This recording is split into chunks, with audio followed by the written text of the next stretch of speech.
세례 요한과 그리스도입니다. 가장 중요한 게 뭐냐? 진짜 싸움 중에 싸움이 뭐냐? 구약에 있어서는 창세기 3장 15절 언약 이후로 메시아를 대망했거든요. 이스라엘 백성들은. 하나님이 메시아를 보내신다고 했잖아요. 메시아 대망 사상이 세 가지가 있는데, 첫째로 정치적 메시아예요. 다윗과 같은 그런 왕권을 가지고 메시아가 오셔서 이방 나라를 다 쳐부시고 이스라엘 백성들로만 세워진 나라를 세운다라는 그런 기대를 가지고 메시아를 기다린 거 있죠. 두 번째는 내세적 메시아예요.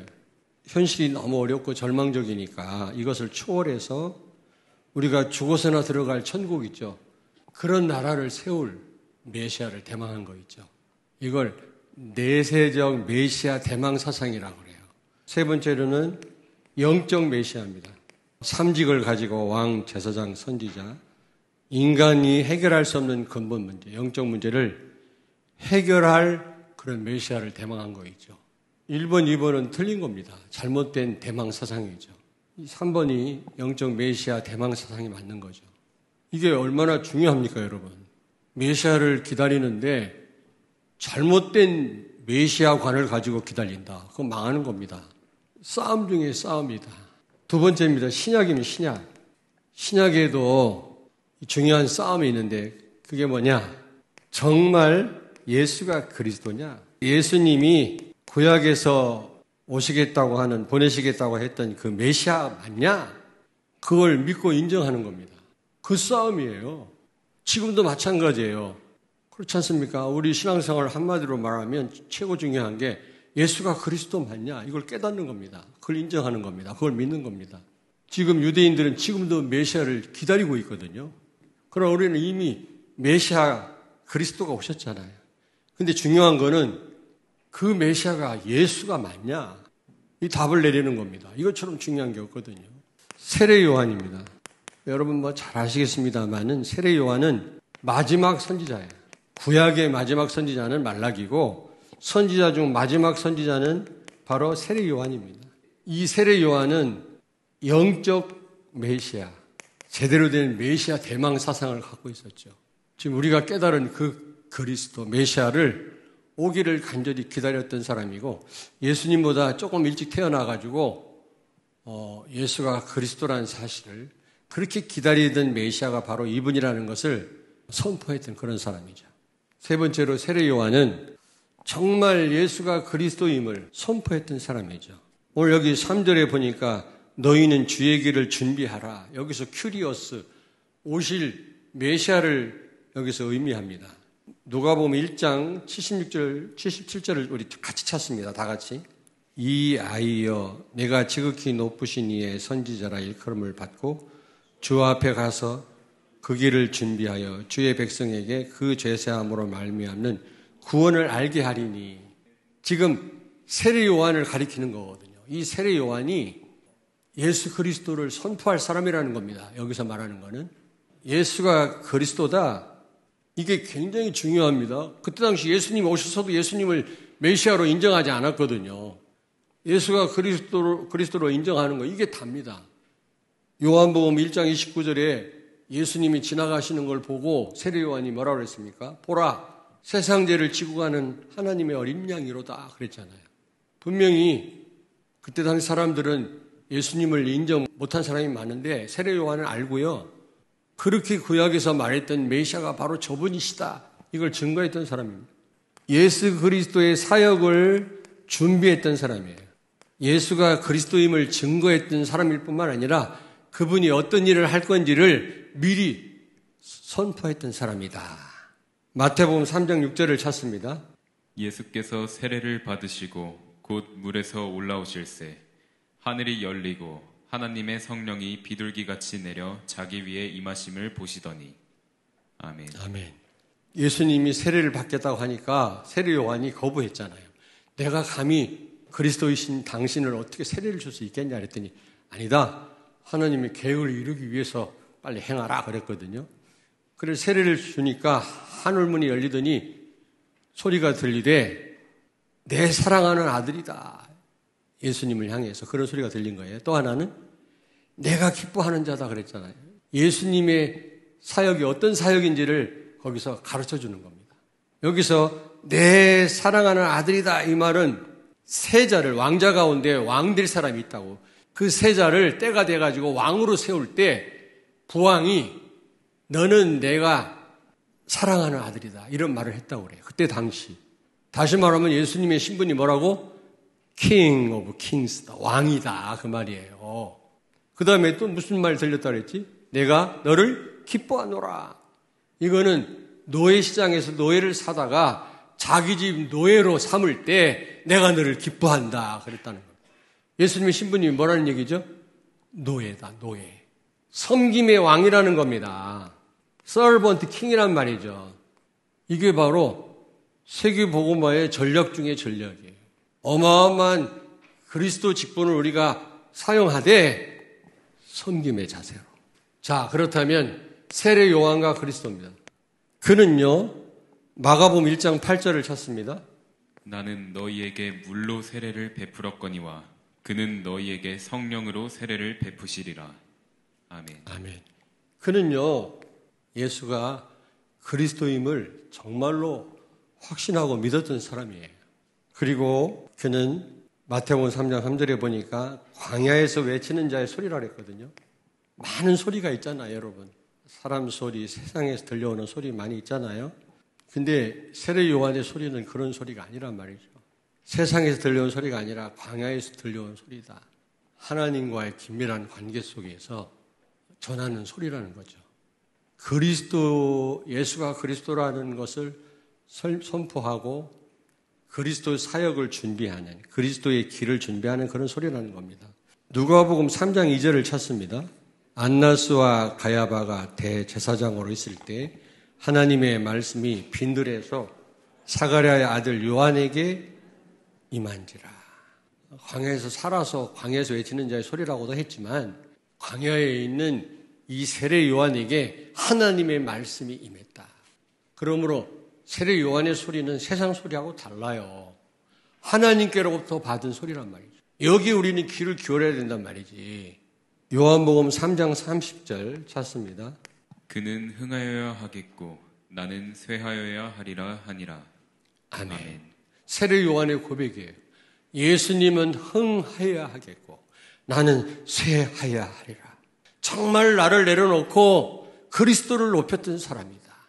마태복음 16장 24절을 찾습니다. 이에 예수께서 제자들에게 이르시되 누구든지 나를 따라오려거든 자기를 부인하고 자기 십자가를 지고 나를 따를 것이니라. 아멘. 우리가 그리스도의 제자로 세워지길 원하고 쓰임받기를 원한다면 날마다 나를 내려놔야 돼요. 어떤 분이 기도를 해도요, 자기 기도만 해요. 자기가 강화돼요. 세례 요한은 그렇지 않았어요. 나는 갈수록 쇠하여야 되겠고 그리스도는 흥하여야 되리라.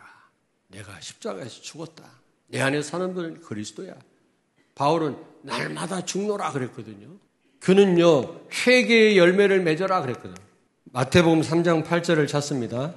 그러므로 회개에 합당한 열매를 맺고 성령의 9가지 열매도 열매고 최고의 열매는 전도, 선교 열매지만 회개도 열매예요.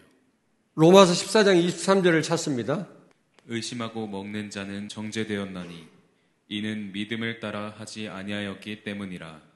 믿음을 따라하지 아니하는 것은 다 죄니라. 아멘. 아멘. 죄가 뭡니까? 믿음으로 하지 않는 게 죄가. 믿음이 뭐예요? 그리스도를 믿는 겁니다. 다시 말하면 복음이 아닌 것이 죄예요. 그래서 하말티아라고 하는 이 죄라고 하는 거는 표적에 빗나갔다는 뜻이거든요. 복음이 아닌 겁니다. 그러므로 회개란 복음으로 돌아가는 거예요. 복음으로. 그게 진정한 회개예요. 우리는 어떻게 해야 되겠어요? 예수가 그리스도다. 결론을 내리세요. 결론을. 이게 중요한 싸움이 최고의 싸움이에요. 구약에는 바른 그 메시아 대망 사상, 신약에는 오신 예수님이 정말 그리스도 맞냐? 이 싸움이 최고의 싸움이라니. 지금도 마찬가지라니까. 여러분은 예수가 그리스도라는 사실을 알았어요. 근데 결론을 내리라 이 말이에요. 진짜다 이 말이에요. 사단은 결론 못 내리게 막습니다. 결정적인 순간 못 누리게 합니다. 못 믿게 합니다. 예수 그리스도는 모든 문제 해결자요. 그 안에 모든 축복이 다 있는 줄로 믿습니다. 여러분, 소리가 많습니다만은 이런저런 세상 소리, 미디어를 통해서 여러 잡소리를 다 듣습니다만 우리는 하나님의 말씀을 들어야 돼요. 하나님의 말씀에 귀를 기울여야 돼요. 집중해야 돼요. 요한복음 6장 63절을 찾습니다. 살리는 것은 영이니 육은 무익하니라. 내가 너희에게 이른 말은 영이요 생명이라. 아멘. 아멘. 창세기 2장 7절도 찾습니다. 여호와 하나님이 땅의 흙으로 사람을 지으시고 생기를 그 고에 불어넣으시니 사람이 생명이 되니라. 아멘. 아멘. 하나만 더 찾습니다. 요한복음 20장 22절. 이 말씀을 하시고 그들을 향하사 숨을 내쉬며 이르시되 성령을 받으라. 아멘. 아멘. 흙으로 지으시고 생기를 불어넣으시니 생명이 된지라. 그거는 창조 때 일어난 겁니다. 하나님과 함께하는 존재라는 얘기예요. 인간 창조는 하나님이 함께 하시지 않으면, 성령으로 함께 하시지 않으면, 생기를 불어넣으시지 않으면 영적으로 죽은 존재인 겁니다. 여기서 성령 충만이라고 해석하는 것은 조금 비약이 아니겠나. 그러나 요한복음 20장 22절에 부활하신 주님이 찾아오셔서 숨을 내쉬며 이르시되 성령을 받으라. 이거는 성령 충만을 의미합니다. 정확한 하나님의 말씀 들을 때, 복음 들을 때 그 언약 잡고 기도할 때 성령이 역사하는 겁니다. 이게 바로 사는 겁니다. 살리는 것은 영이라고 그랬어요. 세상 소리 가지고는 우리가 못 살아요. 죽어가는 사람을 못 살립니다, 여러분. 세 번째입니다. 우리는 어떻게 해야 되겠냐? 정말 예수 그리스도가 주인이다. 이 답을 내리셔야 돼요. 갈라디아서 2장 20절. 나는 십자가에 죽었고 내 안에 사는 분은 예수 그리스도시다. 주인이란 말은 뭐예요? 다 맡겨라. 다 책임진다. 그런 뜻이에요. 주인이라면 다 맡기시길 바랍니다. 그러면 주인이 다 책임지십니다. 그리고 중요합니다. 회개의 열매를 맺자. 누가복음 15장 20절을 찾습니다. 이에 일어나서 아버지께로 돌아가니라. 아직도 거리가 먼데 아버지가 그를 보고 측은히 여겨 달려가 목을 안고 입을 맞추니. 아멘. 아멘. 탕자가 아버지께로 돌아왔다 그랬잖아요. 근데요, 어떤 성경에 보니까 자기 자신에게로 돌아왔다. 그렇게 돼 있더라고요. 진짜 하나님 만날 때 나를 찾아요. 정말 내 정체성을 알게 돼요. 그것처럼 중요한 게 없어요. 내가 왜 살아야 되고 무엇을 해야 되고 어떤 목적을 가지고 살아야 되는지 답 나온다니까. 그렇지 않고는요, 방황하는 인생이 돼요. 허무한 인생이 된다니까. 회개란 뭡니까? 진짜 나를 찾는, 하나님이 창조한 본래 나 찾는 겁니다. 결론입니다. 여러분이 다시 한번 말씀드립니다. 뭘 확인해야 되냐면 예수가 그리스도다. 정말 이 그리스도가 여러분 삶 속에 그리스도 되십니까?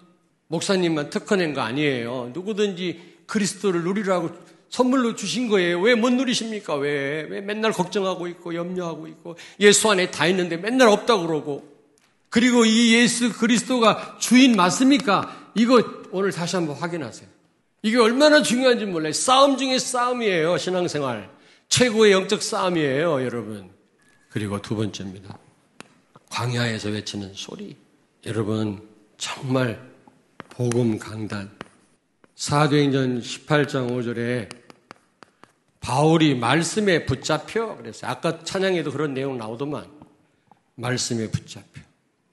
필요할 때마다, 공부할 때마다 말씀 붙잡는 것도 중요하지만 그거 말고 평상시 복음 강단 말씀. 세상의 소리 말고 그건 참고만 하고요. 하나님 말씀에 붙잡혀 살기를 바랍니다. 기도하겠습니다. 살아계신 하나님, 은혜를 감사합니다.